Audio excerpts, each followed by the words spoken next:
pranams everybody. Welcome. Yes, we were discussing yesterday about God.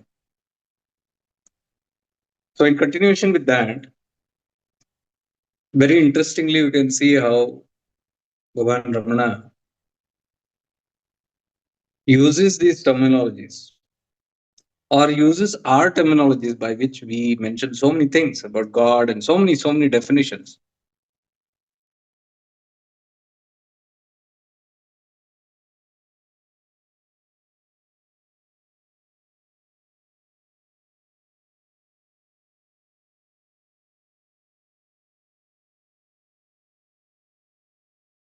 He even mocks the word called self-realization. Realization means it is yet to be realized, or it is in the process of realization. Whereas he says very clearly, we are all realized only because we are the self. The only thing is where we are. If we are at the source,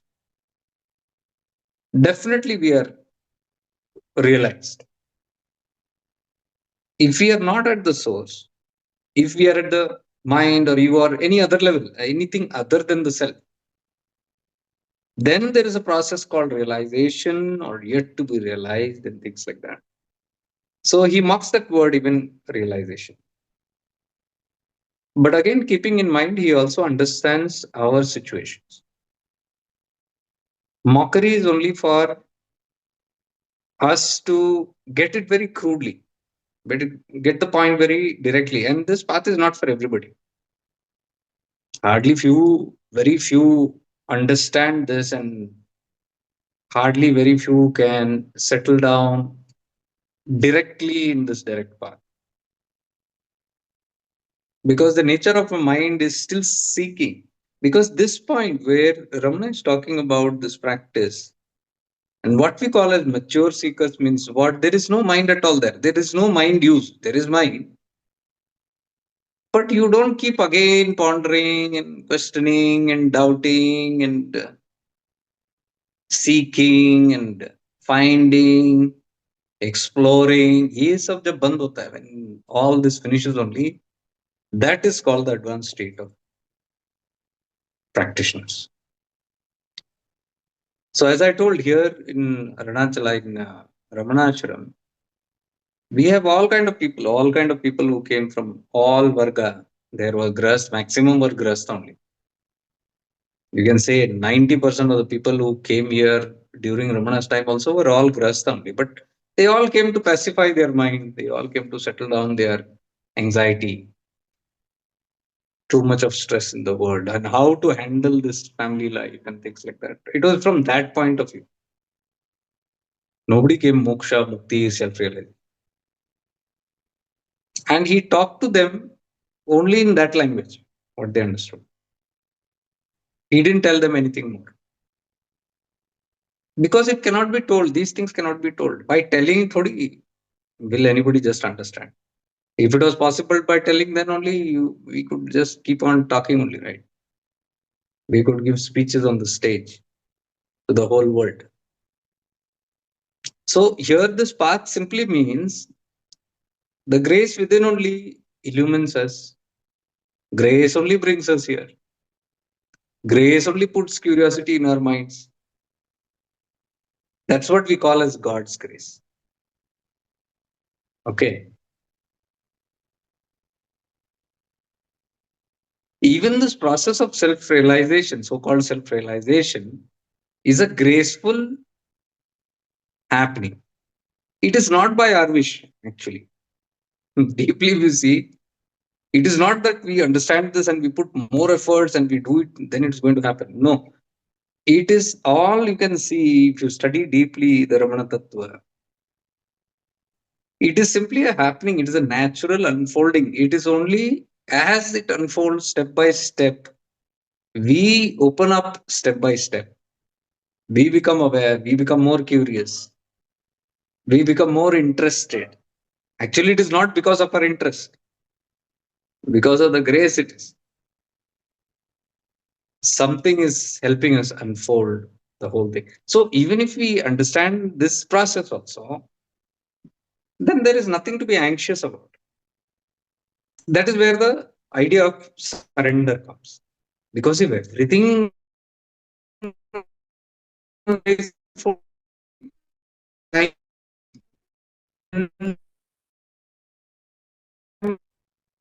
hurry is not going to shorten my karma or prarabdha or the journey. That will go on as it is only. We are sitting in Ramana.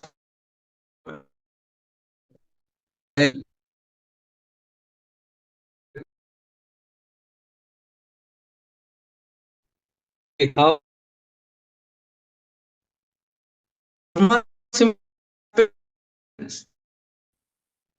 I was observing in meditation, deep meditation, prarabdha is simply happening. I was coming in and out, in and out, in and out. Where Ramana's house is there, where he used to this hall, he used to sit there and give darshan. That hall is still maintained, and people will be quietly meditating. That no other activities allowed. And drop silence in that room, and you can feel the presence. It's a beautiful. So they are sitting and just reflecting on these. The whole going on, like I was thinking if my when awareness or meditation if it goes off, that means the manifester not there. Who's the manifester? I think the internet might fluctuate. If you feel any audio things lagging or put a message, but I can see it's fluctuating because here it's cloudy, it's rainy. That's why the internet.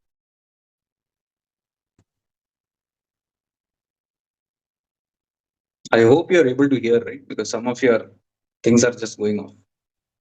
If you're hearing, good.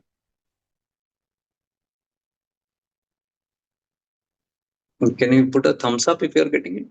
I will not know.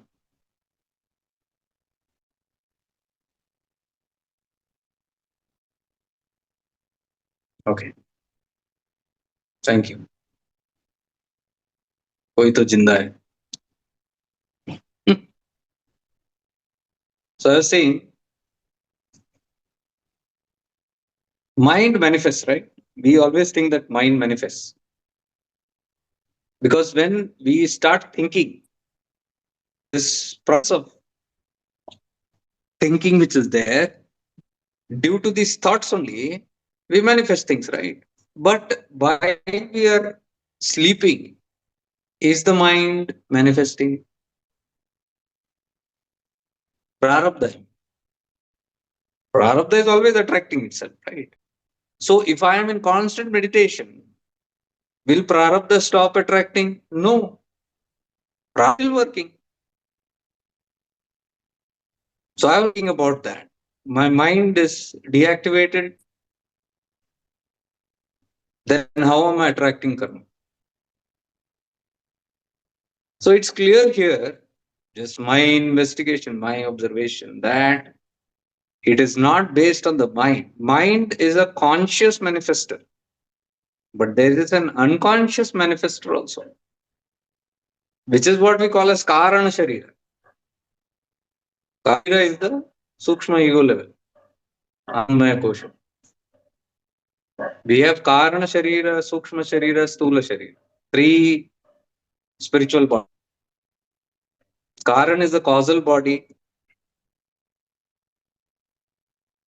and we have the subtle body, and then we have the physical body. Physical body is the Annamaya Kosha, and then three bodies are there: Prana Sharira, Mana Sharira, and Jnana Sharira. These three are all categorized under Sukshma Sharira, and one Anandamaya Kosha, which is there, comes under Karana Sharira. So Karan, the cause of our birth. Karana Sharira, if you see, it explains everything.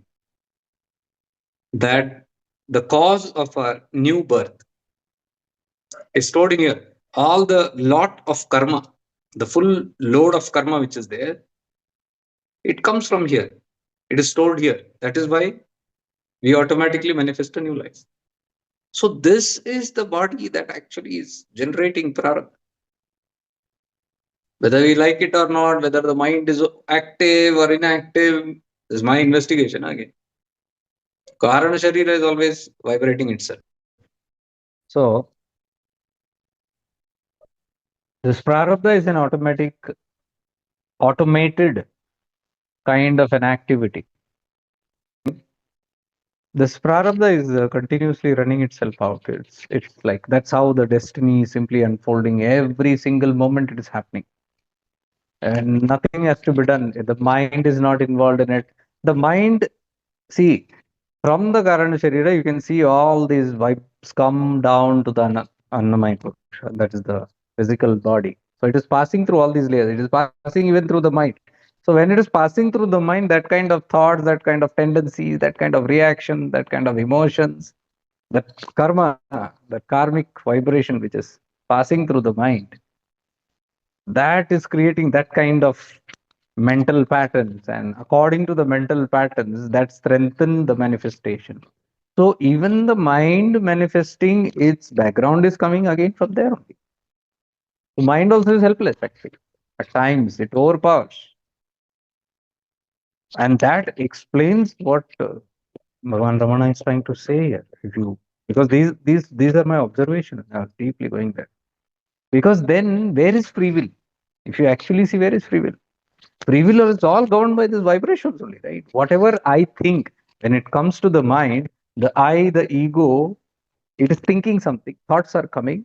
I catch those thoughts, like I have a desire. I want to pursue this career, isn't it? But that career is inbuilt to vibration which is coming into my mind. That career, maybe towards teaching, maybe towards art, maybe towards music, maybe towards as a doctor, as a advocate. These are coming from past life patterns. Why inclination towards a particular career? So that vibrations are moving through the mind, and in the mind, these desires are generated. I want to pursue this career. But because we are in the mind, we think the whole thing is starting there. मन में एक इच्छा जागृत हुई we say. And that is where the I say, this is my desire. I want to become a doctor. I want to become a teacher. I want to become a musician.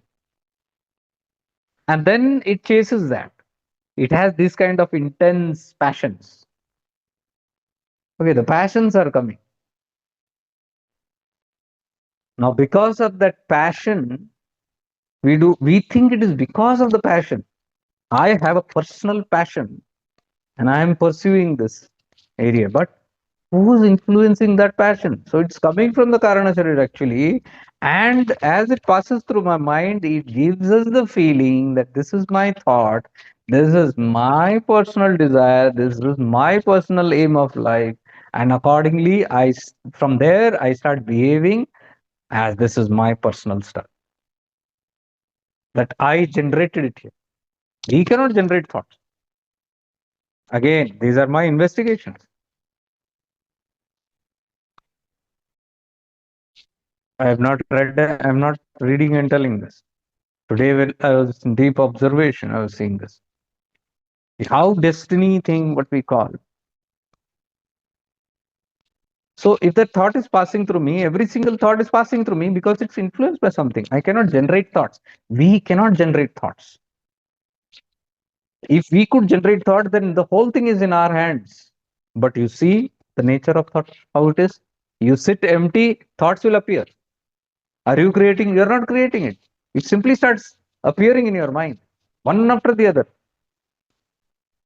If I'm the creator of my thoughts, then I should be fully aware once I close my eyes, what kind of thoughts are going to come to me if I am really, genuinely the creator of my thoughts. But that's not the case. When I close my eyes, I don't know which thoughts are going to come. It's very random. But when it comes, I claim this is my thought, I created it. I don't create it. It's simply happening. So who's generating those thoughts? Karana Sharira. Now the whole idea is when I'm in my mind, when I'm aware, conscious, when I'm conscious, not aware also, I'm conscious in my mind, I start thinking. I become a thinker. That every human being does that. They think and they feel I am the doer. That idea of I am the doer comes from here. This wrong understanding that I am generating the thoughts. So it is my will. अपनी मर्जी से चल रहा है. So there the idea gets locked of free will. And that idea is called doership. Because I feel it's my thought, I say my wish, the way I want it. I'll do whatever I want. And from there, the whole journey, what you call of this ego game begins. Ego, doer is nothing but this wrong idea that we begin our life from the mind. See, when we open our eyes, our life begins from the mind. But is it true? No, our life begins from the source. But we are not aware to see that source opening up. How from the Jnanamaya Kosha, hum from the Anandamaya Kosha, I wake up, the I amness. From there, I move into the intellect. Then my intellect opens up. From the intellect, I move into the mind. Then I see the contents of the mind. That same awareness, I pass through these bodies. And here I become aware of this mind thoughts. So it explains why am I even waking up? I am waking up because these thoughts pull me. These thoughts are it's like a magnet sitting there. That is why we can't be for a long time in meditation also. After some time your eyes will open up. What the desires? What are those desires? Vrittis, the thoughts in the mind that keeps pulling you. That's the nature of the mind. I was amazed to see this whole thing, how we from there our awareness comes down into the mind, and from the mind when it opens, when it sees all these thoughts, it identifies with those thoughts and it claims this is my thought and it feels I am the doer and it starts doing those what the mind is saying. Man jo keh raha hai.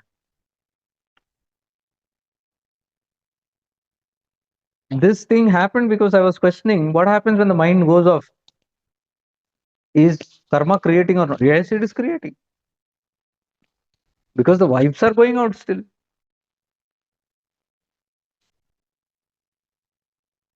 So at night also, when we are in deep sleep also, the creation of karma, the unwinding of karma is all happening on its own. Now, from that point, when I looked into how Ramana sees this, how he must be seeing it, he's not, his consciousness is not at the mind level, he's at the source level. He's not at the mind. Like us, we open in the mind, but he since his consciousness is so elevated, it's at that root level where the I amness is coming, and he stays there. The illumined enlightened beings, they don't allow their awareness to come down. So when they don't come into the mind, they remain in deep awareness. That is the Turiya state of. So they are not in the mind. When they are not in the mind, they don't experience anything in the mind. Where does Sukha Dukha happen? In the mind. Reaction to karma happens in the mind. The fruit of the karma also is borne by the mind only. Man hi karta, man hi bhokta. Man bhokta hai. Nothing above it is in the book. From the mind, prana, body. These are in the above experience. So mind experience, see, even pain is experienced by mind only. That is why even if you have body ache, this ache, or some illness, some fever and things like that, You are experiencing it in the mind. So when you go to sleep, the fever is gone. Fever is there in the body, but the awareness is lifted up. It is not in the mind. So you can't experience the fever, you can't experience the heat, you can't experience the uneasiness, you can't experience pain, though it is there in the body. Awareness is lifted up from there. So it shows only when this light descends into the mind, and when the whole consciousness is lit up in the mind level, the whole drama begins.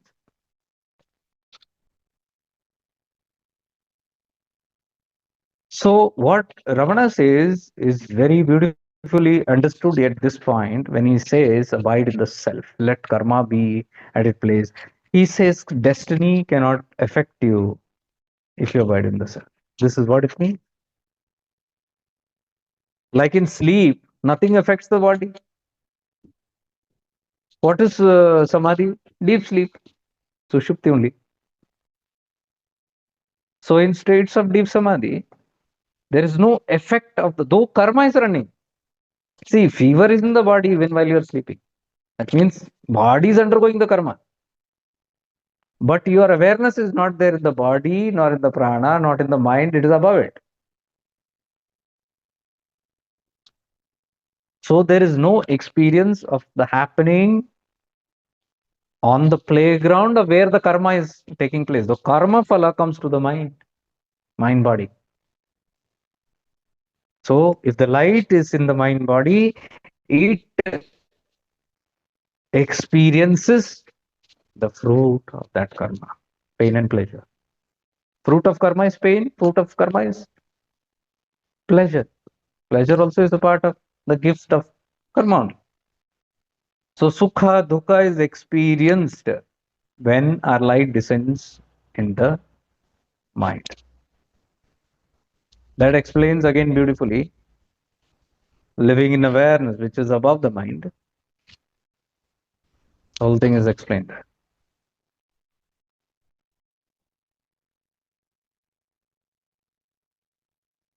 You can see it while you are experiencing this or practicing the shifting into awareness also. When you shift into awareness and go into awareness, there is no body consciousness. Body consciousness starts losing itself. There is no experience of prana movement. And there is no experience of thoughts. Thoughts stop coming. It is not that the thoughts are gone, thoughts are there in the mind because that is where the thoughts always float. But there is no light to illuminate it there. So these thoughts can't be seen. Only when this awareness descends into the mind, the thoughts become visible. All the feelings and emotions become visible. That is why whenever you are practicing shifting into awareness, and when you go into awareness, you can see the body losing its contact, the prana losing its contact, the mind, you're off the mind, thoughts are dissolving, thoughts are not being destroyed. Huh? They are there. They will come back when your awareness comes back. Come back in the sense they are there, you illuminate it. You off this room light, you can't see anything. You on the light, it becomes visible. So, same analogy. This much, if we understand, we have understood Ramana. We have understood what he is trying to explain in so many different ways. Even this statement where he says you are already realized. From which point is he talking? From the core. Where is his awareness? Not come down till here. It is there. So at that state, it is realized only. Who is not realized? The mind is not realized. The body is not realized. The ego is not yet realized. So that is why Ramana is telling. What is there to realize? You're already realized. So can you understand this whole journey now? There is nothing to chase. This one step out of blankness, nothingness, is I amness, where there is only pure awareness. Awareness of what? Objects are not there. Awareness of this kosha, awareness of the mind, awareness of the thought, awareness of the body. This is not there in I amness. It's simply aware of its own awareness. pure blank state of awareness, just pure awareness. It's simply aware of what? Nothing. Because there is nothing to be aware of. To be aware of something, you have to come down. Then you become aware of the koshas and the contents of it. But if you're staying there, at that Kendra Bindu, which is known as the Hridaya, the heart center, then there is only I am. मैं हूं. मैं कौन? You don't know. You don't even have awareness. I'm a boy, I'm a girl, I'm a father, mother, nothing you know. But you know you exist. There is an awareness of existence. That is called I amness. Understood? That is what Nisargat Maharaj's all teachings are. I am that. Complete all the teachings are at that level only. Ramana goes one step beyond. If you step beyond I amness, there is only amness. I is gone. मैं हूं will go off. हूं.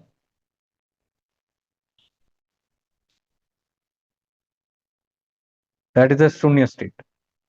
And that is known as Shiva. Now tell me, where is the question of chasing Shiva or merging with Shiva, for example? Who is going to merge where? If you say, I am going to merge with my own consciousness, how can you merge in your own consciousness? Because you are only that, you have gone extended into the ego. You are light. I, the light, only have descended down and gone into that ego and illuminated that ego. Now that ego feels I am this body. So see how conflicting it is when I have gone down. I use this analogy of white light and red light. Let's say the red bulb, red bottle. The light, white light is me, which is blank, nothing. So till the time I'm white light, there is no issue. It is called non-duality at Advaita. There is no other, only light. There is nothing to illuminate. I am Swayam Prakashit. You can see the word self-luminous. What is the definition of Shiva in Shiva Sutras? Swayam Prakashit. I am the light by myself. There is nothing to illuminate. So when in that state we are, that is called Advaita, non-dual state. But if some objects come into its vicinity, then it illuminates it. Then Dvaita comes. Two आ गया. Light fell upon something और वो illuminate हो गया. दो आ गया. From there the journey I am begins. Shiva and Shakti is that one. Ardhanareshwara. Ardhanareshwara is what? I amness. Where am, Shiva is there, I, Shakti is there. Ego. So see how beautiful the whole thing is. The moment there is the split, if Shiva and Shakti are mixed, it is not dual awareness. Only light. When the split happens, the light falls upon that split. That is Shakti. Light illuminates the Shakti. So that is why it is said Shiva is experiencing himself through Shakti. See, it illuminates it and it is having an experience. Oh, this is Shakti. I'm giving an example. If there is nothing to illuminate, what can it be aware of? What can Shiva be aware of? Nothing but itself. It's aware of its own light. But now there is an object to be aware, and now it reflects on the Shakti and experiences the Shakti. But who is illuminating that Shakti? Shiva. Shakti is not alive by herself. Can you see that? The source of Shakti also shining is me only. I, the Shiva. So I illuminate my ego, which is Shakti. I am the illuminator of my Shakti. And when I lose my grip from here, I reflect as Shakti and I start behaving as Shakti. That is the ego. I behave as someone. Are you getting the whole point? That is called the misunderstanding. So, if I forget myself that I am light and I am illuminating the light, I forget it. And my awareness comes here, the illuminated one, the illuminated Shakti, that is I, this man, this woman, or whatever. And from here, my awareness begins. What will I consider? I will say I am Shakti. But who am I really? I am Shiva, illuminating the Shakti. But that forgetfulness makes it say, I am Shakti. From that begins the ego journey. From there, the I is born.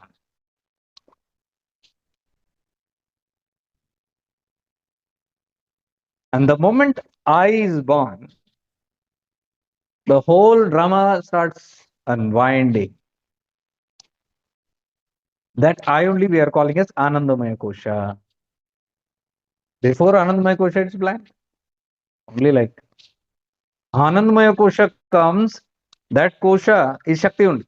So if the light of Shiva illuminates the I am, the Anandamaya Kosha, now this is the two happens now.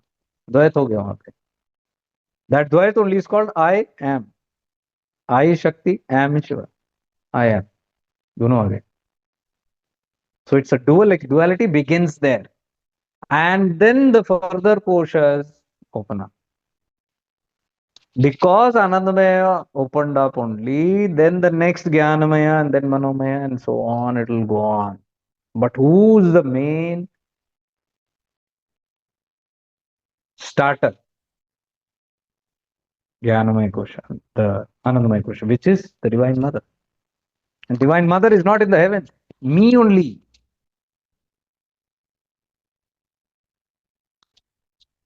So right now I have a body. This body only is the creation of Shakti, right? So Shakti further creates. At that level, it is just a spirit. It is a Shakti. But slowly, then the creation, because the Dvaita has happened, now it is looking in the opposite direction. It is not looking towards Shiva. It is looking on the other side. If it looks towards Shiva, it will merge back.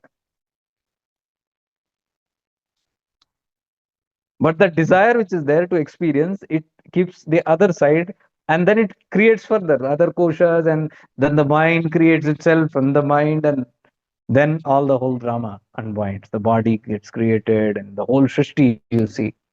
You see it as a singular being, or you see the whole world being created.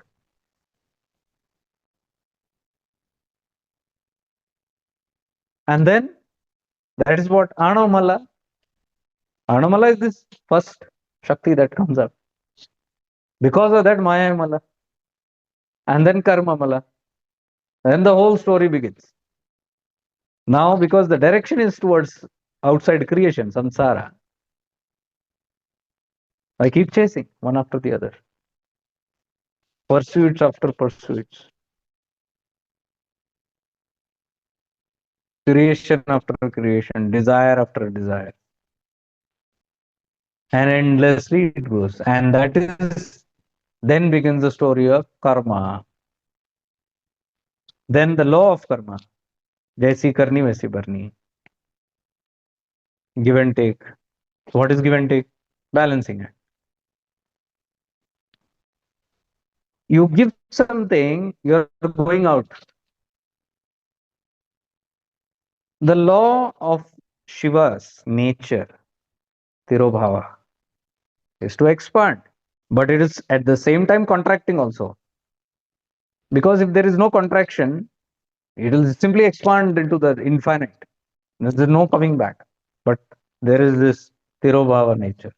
Means the cosmic intelligence knows that it has to return, even while it is exploring.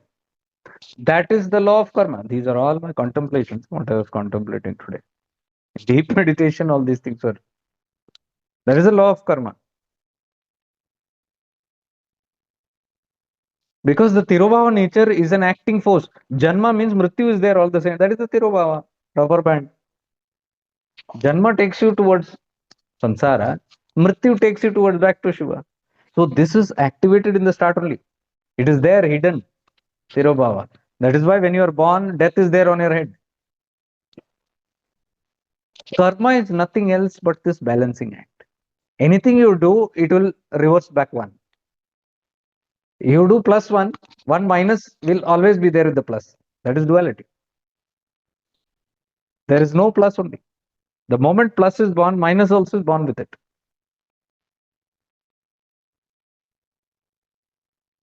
So you can see there is no full freedom to go out all the way. There is something that pulls us back. If birth is given to us, all the time death is pulling us back. Where are we going to go? You do one thing in this universe, you do something good or bad into the universe, into samsara, what we call good karma or bad karma. Immediately a negative, a reverse karma is generated for that. जैसी करनी वैसी भरनी. Why is this? This is not to punish. It is the nature, Tirobhava nature. You go forward, one backward is created. So you give something to other, it reverses and gives you back so that you can go back. Karmic debt is over. You give something, it will neutralize and make it zero. You are adding a plus, but automatically a minus is added to it. That is the law of karma. See, law of karma comes from there. Law अलग नहीं सोचना चाहिए इस चीज. With simple cosmic intelligent science, very beautifully playing its way out. Law of karma is simply to ensure that you are not gone. You come back. So you create one thing. The see what is that Newton's law? Every action has an equal and opposite reaction. Khatam. Newton's law. Every action has an equal and opposite reaction. Science बोलती है. One step you take, the other is automatically created. This is so deep if you understand from this point, whatever is happening in my life, I am either in the plus side or the minus side. If I'm in the plus side, simultaneously a minus is being created. If I'm in the minus side, that is what is called as prarabdha bhoga. Minus side. It is reversing back. Whatever I created to come forward, now life is neutralizing it. So if one is in deep awareness of whatever is happening in life is only neutralizing it, you will be neutral. Because you don't want to interfere in that process and create another plus in that. Because then another negative will be created. So those who are aware, like what Ramana is teaching is just this only, beautifully.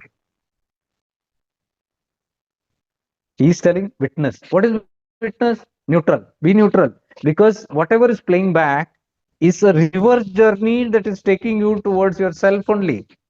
If you don't create another plus. So why they say witness is, if you don't witness, you will react and create more karmas, which will take you again further. So if you witness, what happens is, you are allowing the karma to play itself. That is exactly what Ramana is teaching. Allow karma to play itself out, exhaust itself. That is the whole philosophy of Jivan Mukta. Jivan Mukta is the one who is liberated. Now he is in the neutral state. He is in the I-amness. He or she is not anymore interfering in the exhaustion of karma. Whatever is happening to the mind body is simply considered as an exhaustion. There is no pluses added there. One is simply relishing the minus. Maybe not relishing, it might be suffering. It might be not be a good experience. But again, that suffering can affect only when the light of awareness is come down to the mind body level. So what do Gyanis do? They stay there only and they allow the disposition to go on. Like Ram Krishna Paramamsa, Ramana Maharishi Ji, Nityananda. You can see all these beings. They move to that zone where they are not affected by it. That's the whole practice that we are trying to understand. Gyan Marg, the final marg, direct path. For this maturity, what we are saying, it will not be easily understood. If it is not understood, then you will be in different concepts. Chase Shiva. Here Shiva is somebody else. Here you can understand who is Shiva, who is Shakti. There's nobody else. Now you understand why Ramana is telling there is no God. Mind conceptualizes all these things. Why Nisarga is telling there is no God? Why Osho is telling there is no God? Why Jiddu doesn't talk about God? Why Yoga Vashishta is not talking about God?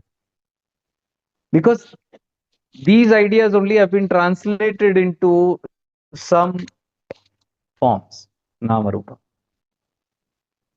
And as you project on that, that manifests again.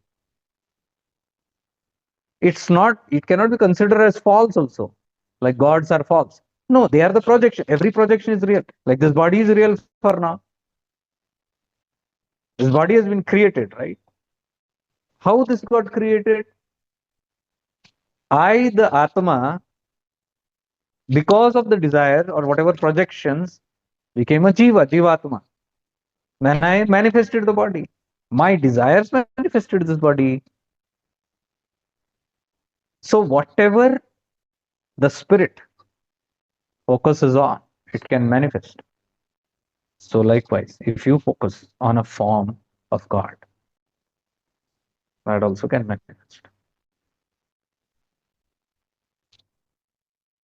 So from this point, it is unwise to even say gods don't exist. They do exist.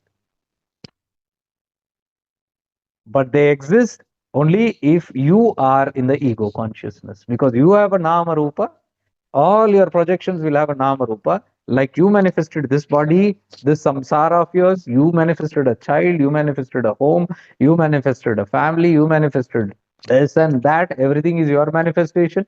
So where is the question that God cannot appear? That's what he's saying here.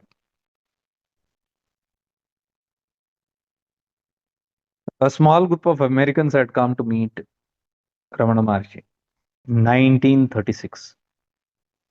Dr. H, they have not put the name, asked Sri Maharishi if there exists such thing as a personal God.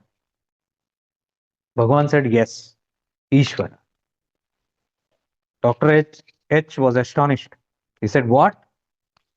With eyes, nose, ears, etc.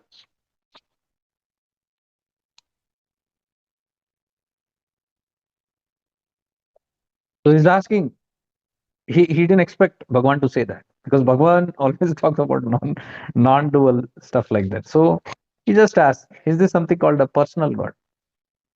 What is this personal God? Personal God is something which we have personalized. Any Nama Rupa, like Hanuman is a personal God, Shakti is a Durga is a personal God, Rama is a personal God, Sita is a personal God. Whatever you have personalized Nama Rupa you have given, that is called personal God. Sabka apna apna ek personal issue. So he's asking, does personal God exist? And Bhagwan says yes. So he says with astonishment, what? With eyes, nose, etc., ears and all? Bhagwan says, yes. If you have them, why should not God have them? Simple thing. I can manifest as a human, and the cosmic intelligence cannot manifest as anything else. I am cosmic intelligence only, manifested as this ignorant human being. So that cosmic intelligence, which is such powerful, cannot it manifest as something very high?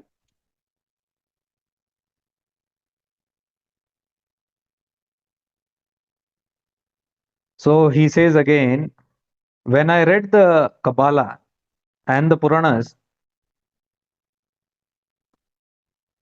when I read in the Kabbalah and the Puranas that these gods have organs, I laugh. Man said. Kabbalah is Jewish scriptures. So he says, even in the Jewish scriptures, they talk about gods having organs and nose and eyes and hands and feet. And even in the Puranas, they say, so whenever I read this, I laugh, he says. Bhagwan says, why don't you laugh at yourself for having them? Why are you not laughing when you have hands, feet, fingers, and all that? See, it's a beautiful explanation. That is why people are confused with Ramana's teachings. He says, "Kabhi aisa bolte, kabhi aisa bolte." He's talking from two directions, and it all depends on his audience. He will not give pravachan, some preaching only from his point. He will see what the seeker is, what level of understanding, or what is the level of consciousness when they're asking or trying to find out something. So this person wanted to know this, and Ramana explained from that ego point of view what it is. Yesterday we discussed this. If I have a body, then my God also will have a body. If I experience myself as personal, what do you call that? Divine presence, then my God also is just divine presence. If I am nothingness and blankness, then God also is blank. If I am this human body, then my God also is a human body. He has a hand, feet, and he has weapons also. Like I keep astra shastra. See, these gods also change according to my pravriti.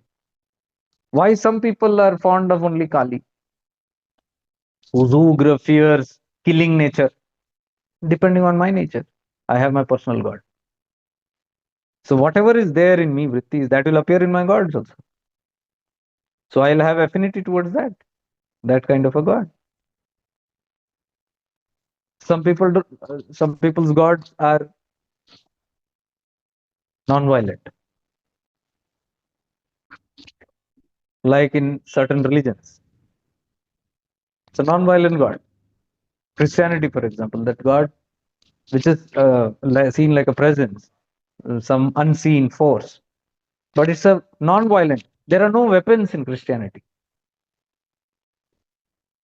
No danda, no AK-47, no swords, nothing. Because the concept of that God is a harmless, non-violent.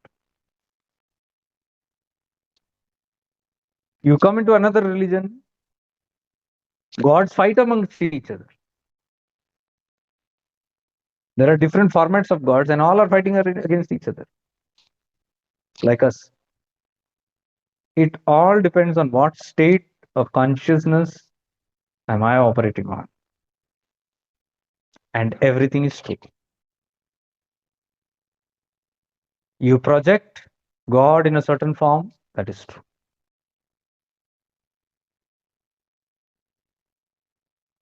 The power of the Atman's manifestation can manifest anything. Then I can manifest a evil body, criminal body, divine body. Why can't this force create a divine God, a divine incarnation? So this, you can see this force, this cosmic intelligence, nothing is impossible in it. Everything exists and nothing exists. It depends from which side you are. You come down, everything exists. Everything is possible. You go to that level, nothing exists beyond the whole state.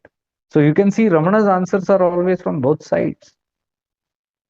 He, most of the time, is talking from his pure personal experience when he says God is a concept. Very clear. It's a concept because this being has come down to the mind level. In the mind, projection has made, and accordingly, the mind manifests or connects. Mind has the power to create anything. You must have heard the Manasputra, Brahma's Manasputra. Manasputra means you don't need a human body to produce another body. You can create that putra, the child, through your mind. Manasputra. What is that? Projection in such a way that it creates itself, it manifests. The whole concept of Virgin Mary in Christianity is that only a motherless birth or an immaculate conception, it is called. Conception which doesn't need an intercourse, a sexual encounter. It is born out of pure essence. That's the whole idea of Virgin Mary. Jesus being born to Mother Mary, who is a virgin. Same Buddha being born. His mother also, same, immaculate conception. These are more or less very symbolic, deep symbolic understanding of how these beings are born out of pure spirit and not contaminated by human interventions. So that's the whole thing about creation, manifestation. It can be created because anything can be created. Rishis created gods. When rishis did tapas, for example, if a rishi or a great master, a great yogi wanted to do tapas and they were in some isolated location and they wanted to protect themselves, they through their mind used to create an entity. Through the mind, power force to protect or guard them while they are meditating and things like that. And they offered and generated the whole interaction with it. And slowly it started taking a subtle form. This form is coming from where? Just like the whole Srishti is come out of nowhere, this form also can come because everything is just a projection only, right? Ichha Shakti, Kriya Shakti. So a very evolved being creates on that level, mind level. This, I think, was explained once by Jaggi Vasudeva, on how these great beings meditate and they manifest. But once their sadhana or tapas is over, their purpose is over, they get up and they are done, they are gone. But the spirits remain. That is how so many forms have come. It is somebody's creation, sir. So many forms come into place as creation and they remain. So if some attribute is known about that subtle form,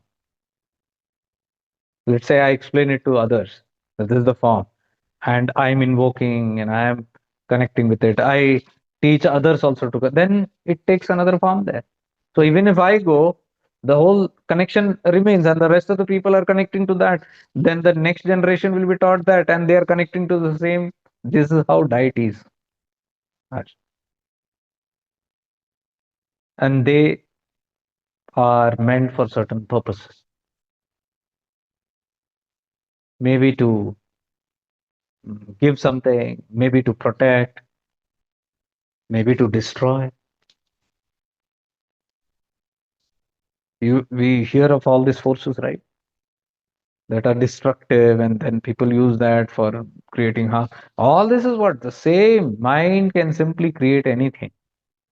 So the cosmic creation has got everything in it. Anything and everything is there. You cannot say anything is impossible here. Anything beyond or even thinking exists, can exist.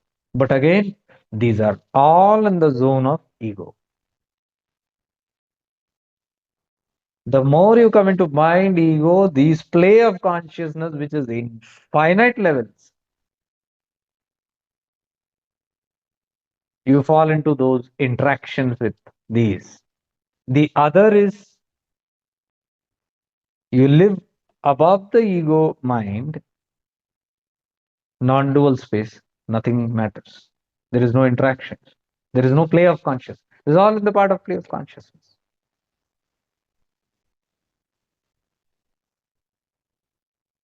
So this is what was going in through my reflection sitting in that room today. I thought I'll share it with you guys because it can give us a clear understanding of this whole tattva. From here, if you get this, whoever is getting it, I'm not sure if everybody is getting it, but whoever is getting it, their dilemmas will be over. Clarity will come. And you know now, there is nothing to chase. No Shiva to connect to and merge because that Shiva which you call is again a mental projection. You come down with the mind body, mind will create images, attributes, and then that becomes real. Then you have to go through that, but that is still in the objective world. A long path it is to come back to the source. That is why Ramana calls it direct path. Direct jao, seedha. So I tell people even in the retreat, last retreat also I told, level 2 people I told, from here, take a vow, prana le lo, your journey is not forward now, it is reverse. I have come out into these koshas, into the I amness, then in the intellect, and then I have come into my mind now. Now it is not going forward to chase some goal or destination or God outside. I am God, Shivoham, Brahmasmi. So when I remember, what the heck, where am I going? I take steps back. It is reverse journey. It is moving backwards, not forward. That's what I was telling last time. People in level 2. From there, it has to change. And then the practices you will do correctly. If this idea is not clear, then you will simply be running outside only. Your realization is in some ashram. Your God is in on some hill. The secrets are in some books.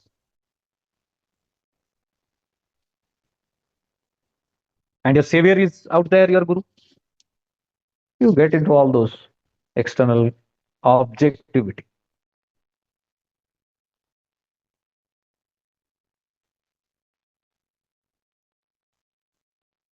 Guru Tattva is actually the bridge between the ego and God. It is something behind me, not in front of me. If I am the ego, let's say I am the ego, I've come to the mind level or body level. So where is God? Steps back. And there the self. I'm just telling it's not a linear thing, but I'm just telling as an example. If I have come here, I need to step back, means I have to give up this. I have to give up the Bhuta Akasha, Chitta Akasha, and then get back into the Chidakasha. So when I am in that state of Chidakasha, I am Shiva, that's it. So I've retraced my step back. So that Chidakasha and here Bhuta Akasha, I have come here, down here. So Guru is who?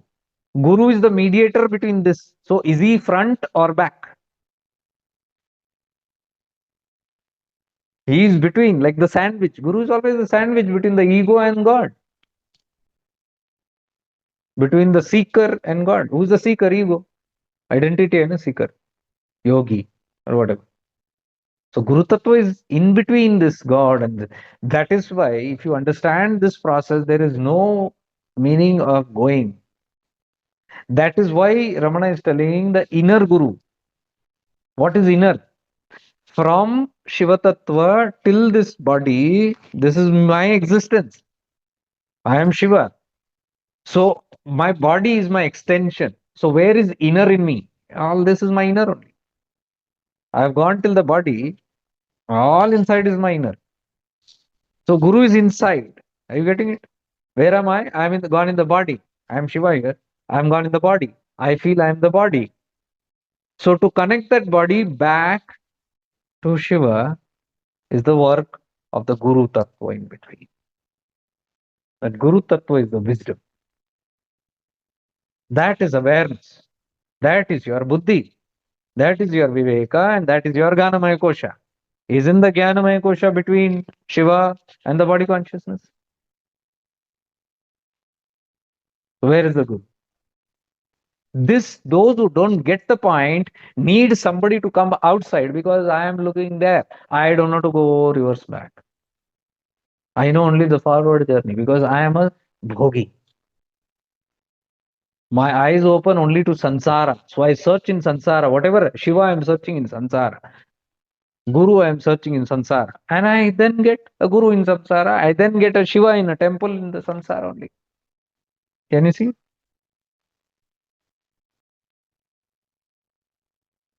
So by connecting to the Shiva outside, or gods outside, or the Guru outside, through your moha,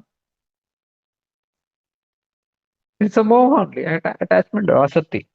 And you get attached with that, and then slowly, as you go closer to the Guru, as you go closer to the Shiva or any god, you become deep. It starts with apara bhakti to the Guru or the god, and it slowly converts into parabhakti as you go closer to that. That is a lila. That it appears outside and takes you inside.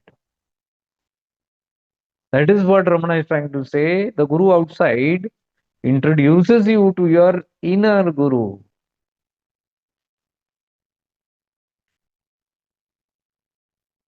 Those who do not understand this are only seeing half the game,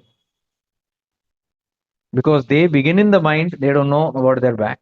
They say, this is my thought, my feelings, my emotions, my life, my free will. I'm the creator of my own destiny. Who's this one saying? The mind. Sitting in the mind and saying, I'm the creator of my thoughts, and so I am the creator of my destiny. False. In the starting, okay. It begins with this illusion only. I'm the creator of my own destiny, and because I am the creator, I will create anything. Where? Can I create behind? No. All creators create in samsara only. So they create a guru, they create a god, they create temples, they create a religion, they create structures, they create scriptures, they create everything outside. And then they chase it. See the Maha Maya, illusion. So what is this? Playing around, that's all. Maya ka prabhav hai, the power of illusion, makes us play in samsara. Spirituality also manifests in samsara only, and we play around in that spirituality. That is what I essentially call as glamour spirituality, not authentic spirituality, because it is still stuck in Maya.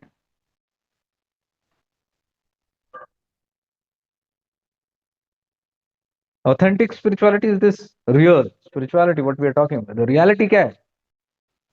That is unreal, what we are playing with. But the minds, the souls that are deeply influenced by the ego will not understand this, because they don't want to lose the grip. Their journey begins from the Manomaya Kosha. I am the creator. I have a free will. मेरी मर्जी. मैं चाहे ये करूं, मैं चाहे वो करूं. मेरी मर्जी. My wish. And with that, their wish, they keep playing around.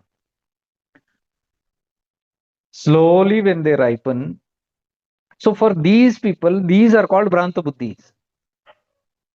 Dull intellect अगर खुल गया तो पता चलता है कि मेरी मर्जी नहीं है, ऊपर से आ रहा है. As I explained in the start, कारण शरीर से आ रहा है. There's a divine will influencing my free will and making it feel like a free will, but actually my free will is also influenced by the divine will. So पीछे अगर ज्ञानमय कोश active है, विवेक active है, it will know this whole secret. But if it is not active, only mind level, my existence, that is called pure ego. That is called भ्रांत बुद्धि. बुद्धि बंद है, पीछे का एक्सेस है नहीं. For such souls, Shiva is given yantra, tantra, mantra. Go play around. At least catch on. It is a device to bring you back only. Yantra, tantra, mantra. The concepts, Vardhanareshwara, Brahma, Vishnu, Mahesh. See, Shiva is clearly explaining that, right? These are all concepts. For Brahanta Buddhi, I have only given so that they catch on to something. But for those whose Viveka is active, they don't need these concepts. And those who do need concepts, Shiva is telling them, give away these concepts. These are all mind creations. You don't need it. You don't need to do these sadhanas, that practices, this yantra, that mantra, this god, that goddesses. You don't need it. They're all concepts of the mind. And I am not the concept, he says. I am this pure light. I am the illuminator into all these nama rupas. Nama rupas are appearances that appear, but who is illuminating it? Today I put a post. You're looking at the flower and admiring the beauty and obsessed with that flower. We are obsessed with everything that is illuminated here. But a mature seeker looks as the illuminator, looks at the illuminator. Who's illuminating this flower? That's a mature seeker. And I can see how many mature people are there. I think 10 or 11 people liked it. That is how I consider they have understood it. What does it mean? Rest might have got offended. मेरे गुरु को कुछ कहा, मेरे भगवान को कुछ कहा. बैठो, चिपके रहो फ्लावर्स के साथ. There's nothing that can be done here. I understand this. Today I realized it, that I must not emphasize more on this because it is destiny of people. Nobody can accelerate anybody's journey by thrusting these higher truths. I think I'm learning. And I think I should refrain from doing that. Who has to understand will simply understand. My posts are not going to make them understand. So it is not a real act, not going to be a fructifying act that I keep thrusting this. Thrusting it means simply like forcing. It is like forcing people to ripen before their time, which should not be done. So I think I must allow people to grow at their own pace and leave them alone. Leave the crowd alone, whoever it is, whether in the group or outside the group. My work is to simply radiate that truth. And how I perceive it, those who align with it will get the whole point and make their own life easy. So if somebody is refusing the higher truths just because they are deeply engraved in their own truths, then they are choosing to go the indirect way, wanting to take a long cut, but not wanting the direct way. Internally, we might all say we want it, but that's not enough. Like yesterday, somebody was discussing. How is that possible that I want to surrender? I want to give up this whole ego game and all that. And how can you say that you can't surrender? I know genuinely I want to surrender. I am ready to surrender. But that's what the trick of this mind is. It is the same thing like flower post that I'm putting. It might seem very easy, but it's not. It will खोपड़ी में जल्दी घुसेगा नहीं. It might not be understood in the real spirit because we are very conscious mind people. We don't go into that. So if you really look into it, investigate, and for that you need thorough guts. You need a lot of courage to look into that. That's a different practice where you are staring into Any damn concept. Whoever gave you that concept, you don't care. Whoever. हमारा problem ये है, oh, this person has given to me this one. This is my favorite person. That is my divine person. This is my savior. This is my religious God. This is my personal God. So this is my personal God's teaching. This is my Guru's teaching. This is my favorite person's teaching. This is my that person teaching. ये सब ख्याली पुला. All these kind of moha attachments and asati binds you to not investigate. You are happy with believing. There's all believing zone because you're not investigating. My posts are more forceful towards investigation. People think I'm demeaning something. Not demeaning, I'm forcing you to investigate. Think about it. People don't want to think. Happy with that. Be happy. So, one thing is clear we must, even if you understand what I'm saying, good for you, you practice it, turn within, illuminate yourself, forget the world. Because it's wrong to even want somebody to grow or evolve. Maybe the destinies they have not chosen to do that. The choice that they have made in this lifetime is to go ahead for a little more time. So nobody has the right to stop that plan.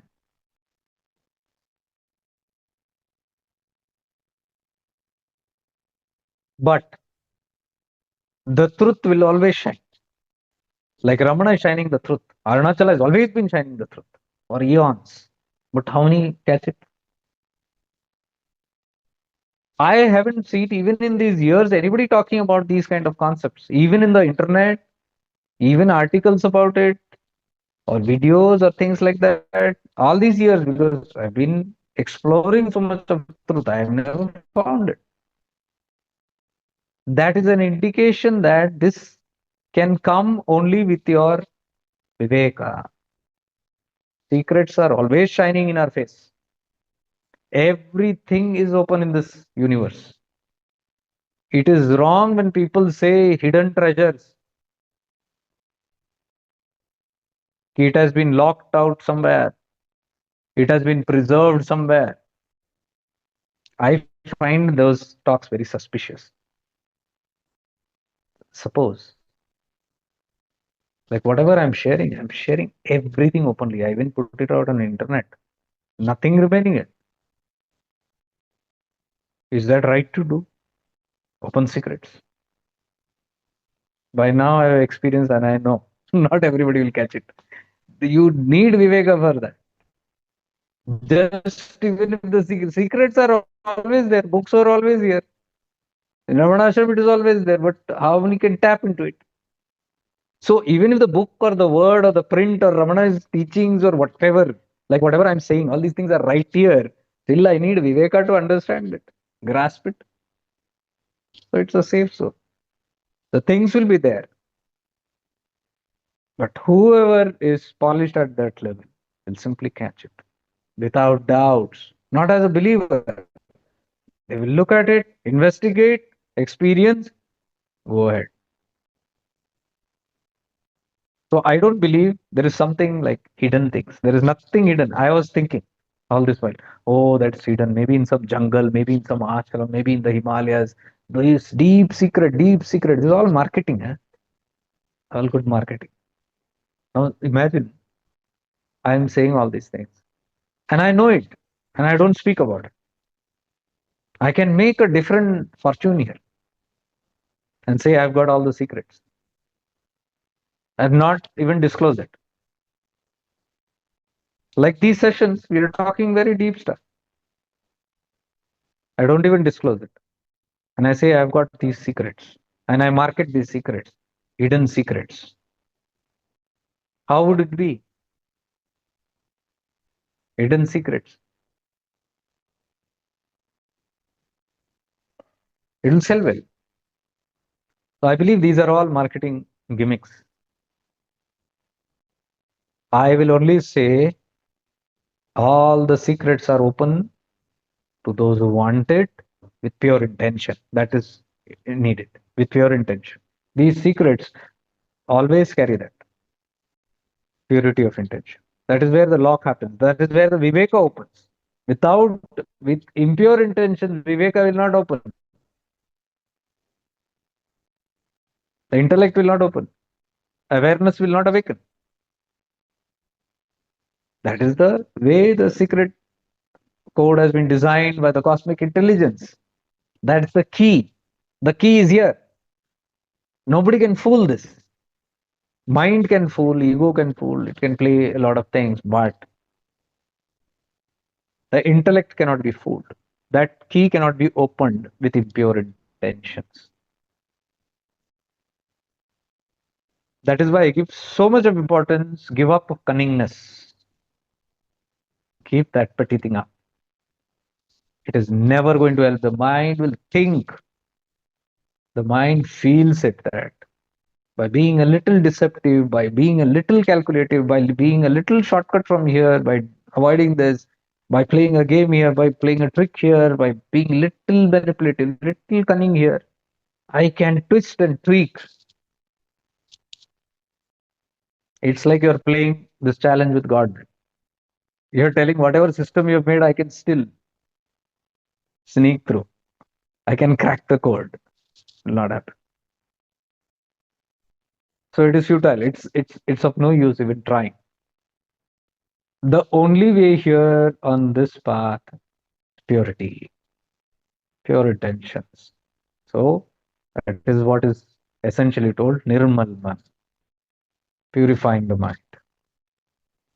So without Nirmal Man, nobody can go to Nishchal Man and nobody can reach to Vishal Man, which is self-realization. Nirmal Man is the basic foundation.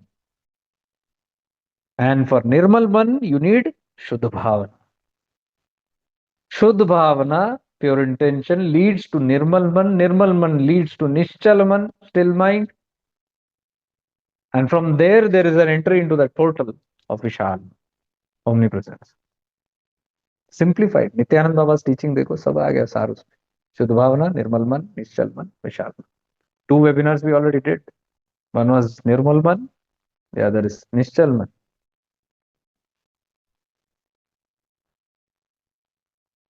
So bhavana, the pure intention. Intent should be very, very pure. And intent will come when this mind, ego settles down. That is why humility is a must on this path. Humility, reverence, respect to the higher tattvas, deep devotion, these are all building structures of Shuddha Bhavana. One cannot say, no, I'll crack the code and go through my knowledge. I tell, right, people associate with me because of knowledge. They think there is a knowledge there. I get the knowledge, I'll get it. Try it. With knowledge, you need devotion. For devotion, you need reverence. You need humility. You need humbleness. Otherwise, the devotion will not come towards the tattva. If that devotion doesn't come, the Shuddha Bhavana will not activate. It will be dry jnana. The dry jnana is of no use. So I'm simply revealing all the sutras that are deeply tied in all this. We can make use of this. I'll put this also on YouTube. They're very deep topics. But people must understand so that the misconceptions goes off about the direct path and the indirect path, about this chasing, about this I am the doer. Wrong concepts. About God is outside. About practices will or doing will take me there. No way. Doing will not take anybody anywhere. What did Dattatraya's message, Bhagwan's message in Avadut Gita say that no amount of yoga can purify you. No amount of scriptural reading can purify you. No instructions of the Guru can purify you. because you are purity by itself. You are the essence. You are already that pure essence, but for that you need to have this viveka to experience again and again. I am pure awareness. From that state, you can realize that this purity is my essence. So, if it is my essence, if it is my nature, how can it be purified? That is the question there.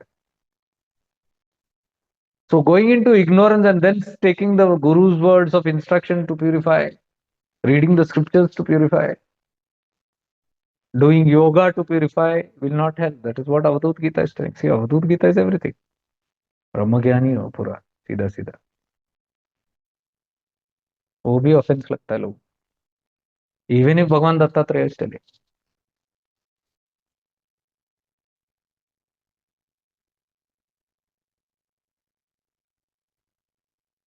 I think in the past 3 years, I have done my full best to bring out all these things in the crude reality of how it is.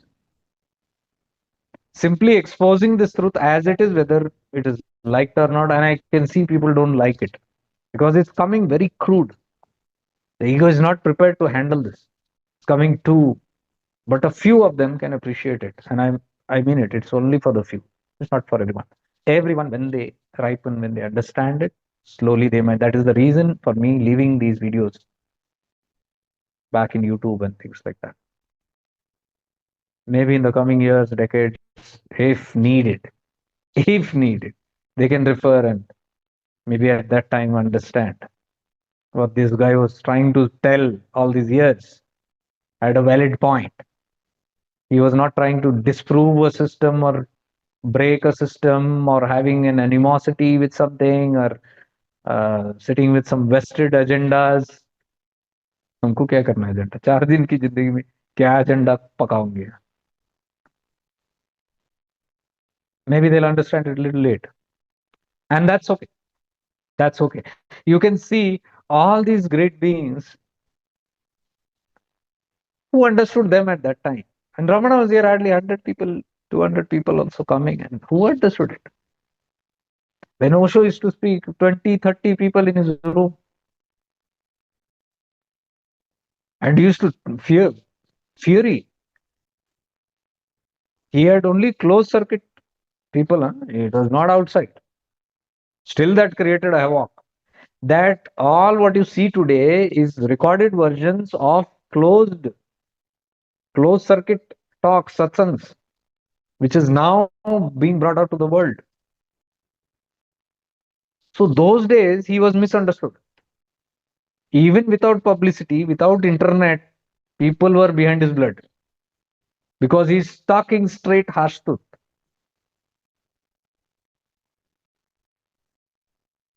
and this is not a new thing humanity has always been like this right from Socrates time Socrates spoke the truth and they killed him in Athens by Pontius Pilate. And what was his guna? What was his sin?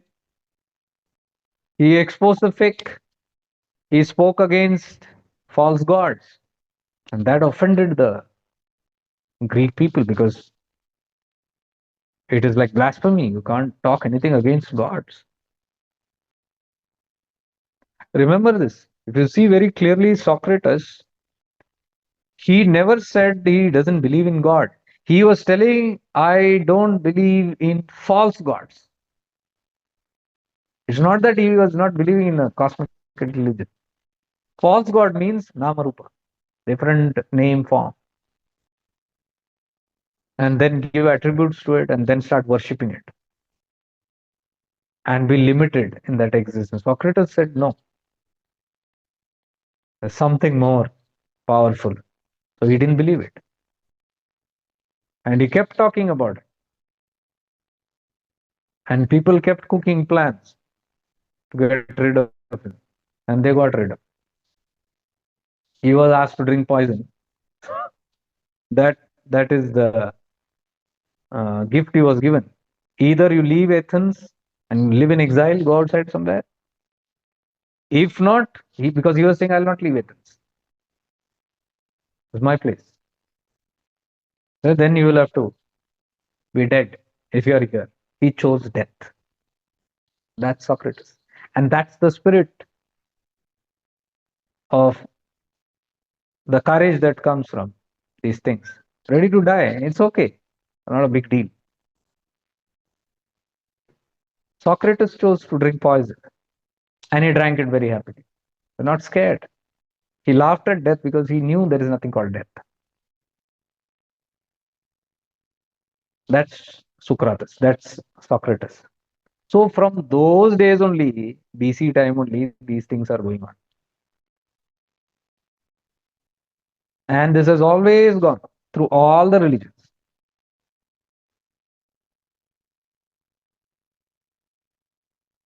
That's how even Joshua and all are new generation. They were like horribly treated because they are directly talking some things which are not digestible. So today, when those same videos come out, everybody is understanding it. And the whole world is accepting it.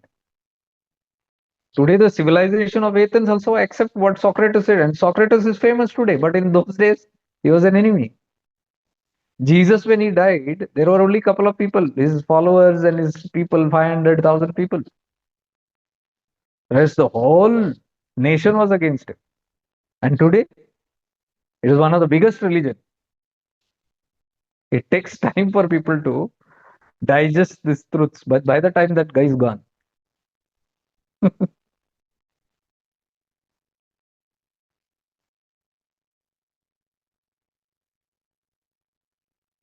So even during Ramana's time, Nisargadatta Maharaj, hardly how many people used to sit there. And today is very famous.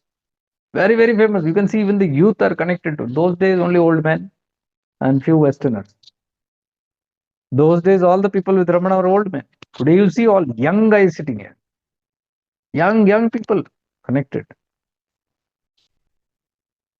So that's how the consciousness keeps rising up. But the truth will be always told. Because the truth is something that will always shine. There is nothing called hiding the truth, or then it's not truth itself. When you try to hide, when you try to reduce the volume, when you try to control, when you try to adapt, when you try to modify the truth, then it is not truth anymore, it is falseness. Truth as it is truth. And that is what Ramana talks about. But as I said, these are not very easily acceptable because we are all in this cultish behaviors. The planet has not yet risen about the cults. It will rise. I've told this a couple of years back also. You see, the whole cult system will go. It's not that somebody will come and remove it, it will die out on its own. In every era, there is a time for certain objects, some objectives with certain things. They come, they serve the purpose, they go. Nothing is permanent here. Nothing is permanent. They play the game and go. So cults in one time, religions in one time was needed. All that is eradicating. You see, the religions are dissolving now. People are not.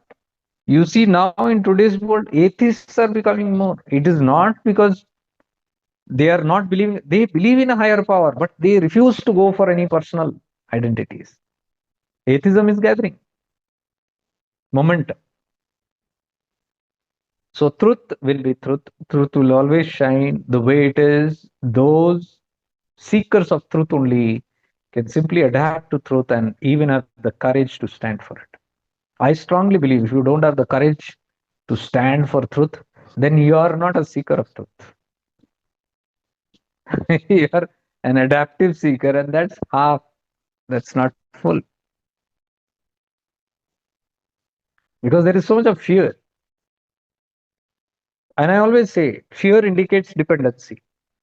You're still dependent on who will be pleased with you, who will be not pleased with you, who will accept you, who will reject you. The one who abides by the truth don't care, don't need anybody's approval for it. It is the way it is. Because at the most, what can happen? At the most, what can happen? Death. What is death? Death is nothing but loss of body. And mind you, if the mission is incomplete, the soul will find another body. It will continue that mission.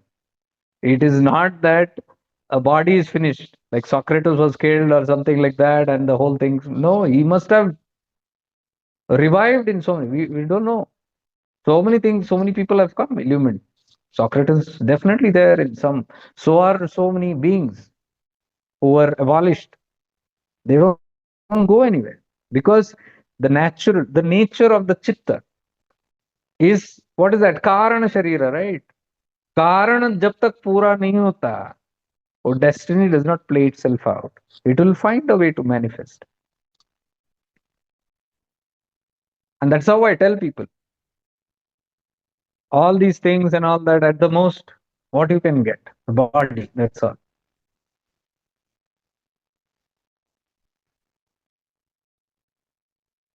And those who are moving the surrender mode, how does it matter? Whether they dissolve in this lifetime or they dissolve after two more lifetimes and they have something to complete because it is not their mission, it is something that's supposed to happen, it will happen in its own way.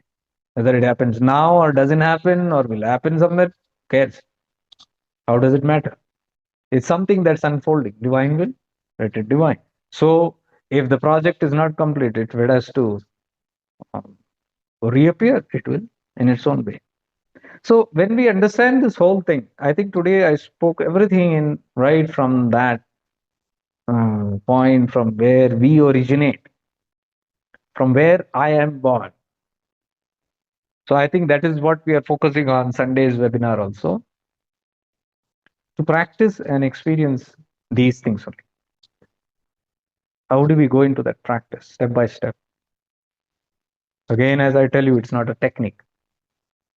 It is not that, oh, I learned the technique in the webinar or the session. No, it requires your full presence, your awareness, and it requires grace. Without grace, it cannot be understood. For grace, you need devotion, humbleness, reverence. So this path has a different approach. It's a very pure and divine, simple, deep approach. It cannot come from rigidity and logic. So I'm giving you all the tips for the whole thing, this whole journey. I think that's what Arunachala does here. These topics are from Arunachala is always different. Some of you already sent messages that it's very deep and meditative. Maybe for you, maybe not for all.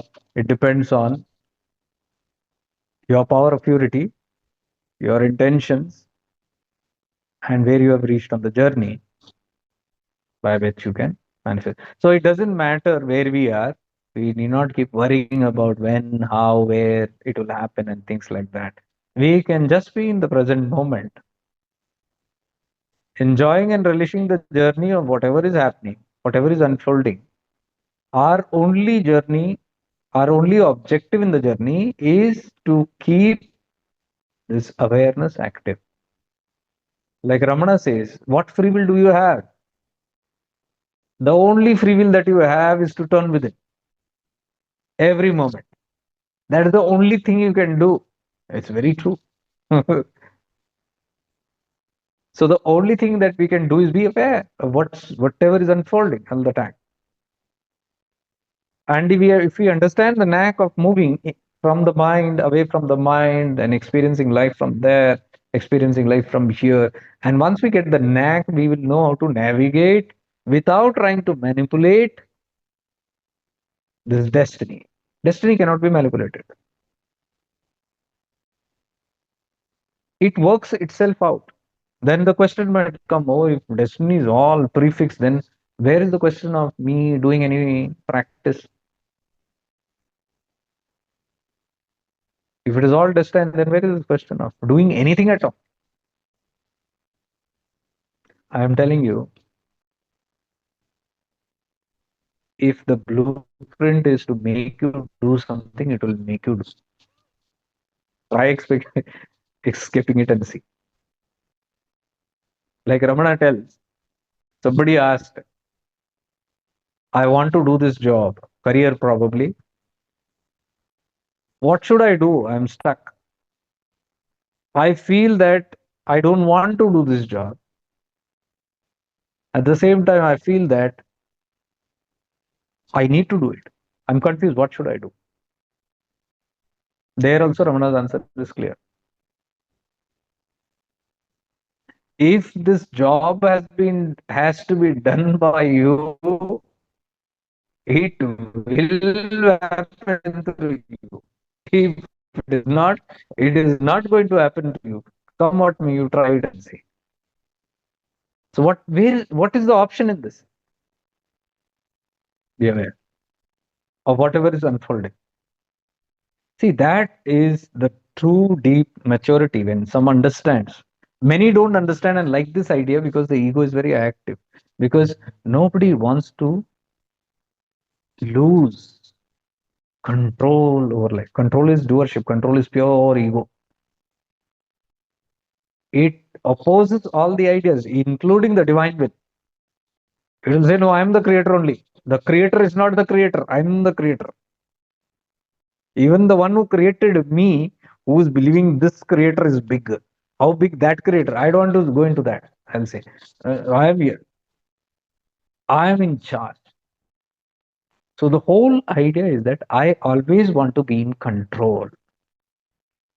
And when one wants to take control only, there is this rise of fear. Fear comes only when you are in control, when you want to be in control, because the moment you take charge of life, you are scared. Did I take the right decision? Anything you do in control, there will always be a room of doubt. Will this work or not? That is where fear comes.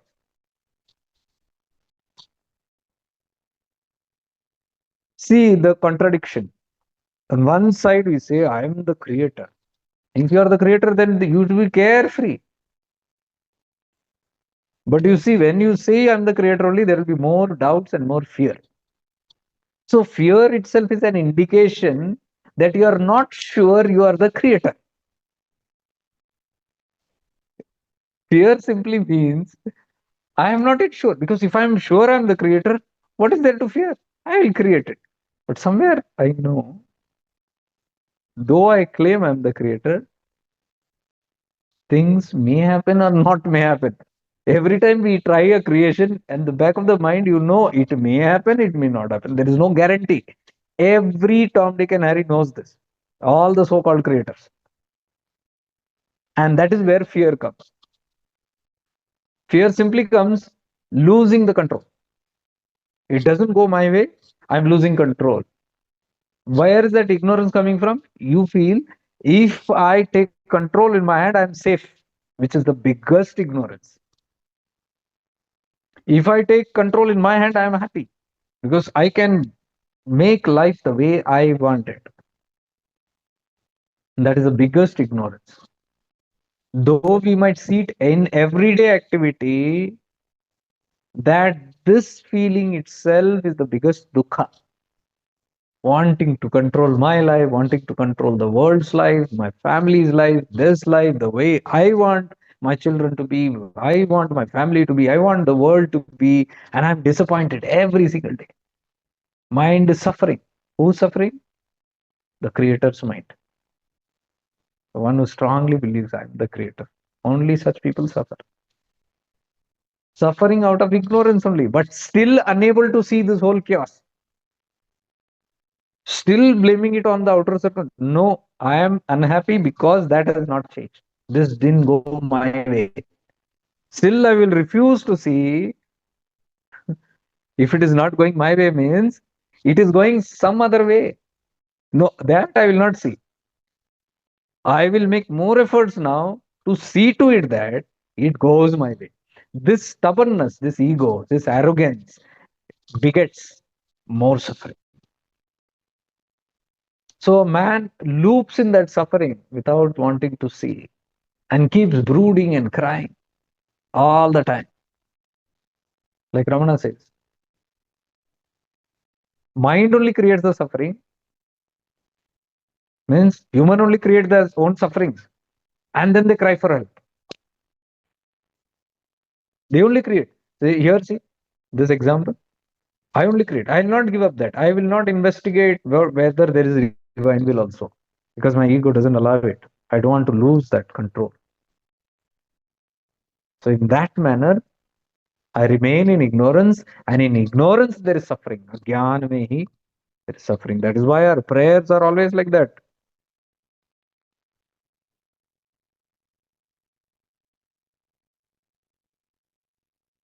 Read us from Agyan to Gyan.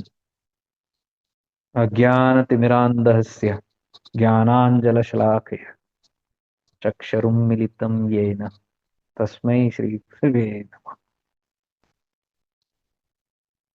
How much ever we pray, how much ever we parrot these things, but still I'm telling, until awareness floods on all these things, you cannot put light, you cannot investigate, you cannot go deep into it. And if you're able to go deep into it, if you're able to see through it and practice it and developing courage and fearlessness in it, thank the grace.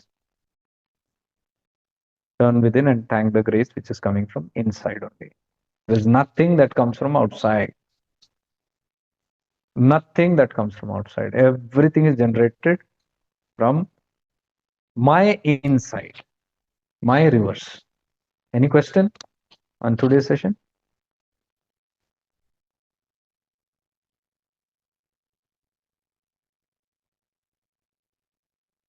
I hope the whole session was without interruption, or was there interruption?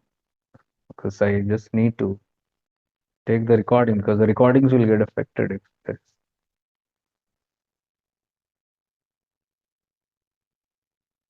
Are you all there or gone to sleep? Okay. Voice was clear, little bit. Okay. There wasn't interruption. Okay. Okay. Once I switched to the mobile data, okay, it was okay. Good. Thank you for that feedback. I think the mobile data works more better. Beginning it was unclear. Okay, fine. Because I was just little skeptic, and I was fearing that this, if it doesn't get recorded, because it's a very genuine content today's, very deep and genuine content. So I wanted this to preserve this in recording. I'll put it up in YouTube also. Let people see it. No problem. Because we are not doing any practices here, anyways. But this is as good as a practice. If you sit very deep with it, you'll go into deep meditation. So any of you who want the recording can simply take it from the YouTube. So tomorrow, I think we'll have one more session, and Sunday we'll have the webinar coming up. I'll put the details. I'm still not constructed of how it is. Maybe by tomorrow I'll know exactly what to do. Tomorrow I'll put it. And Sunday, those who are interested can join. So it is from Arunachala, and whatever we are talking here, it is going to be connected to this only. So I think that's what we are going to talk about, Vishalman. That's how the dots are connecting. We did 2 previous webinars, and Vishalman is this. Vishalman is what? One mind. Cosmic mind of Shiva is known as Vishalman. Shiva's mind means one mind. So when you go into that state, there is no duja, there is no separate. That's what we are talking about, non-duality. That experiencing again and again. Okay. So we'll end it with a short prayer. Om Purnamada Purnamidam Purnat Purnamudayachate Purnasya Purnamadaya Purnamevavashishyate. Om Shanti Shanti Shanti. May we all be blessed, may we all evolve, may we all be free. Avadhuta Chintana Shri Gurudev Dutt. Arunachala Shri. Stay blessed, bye.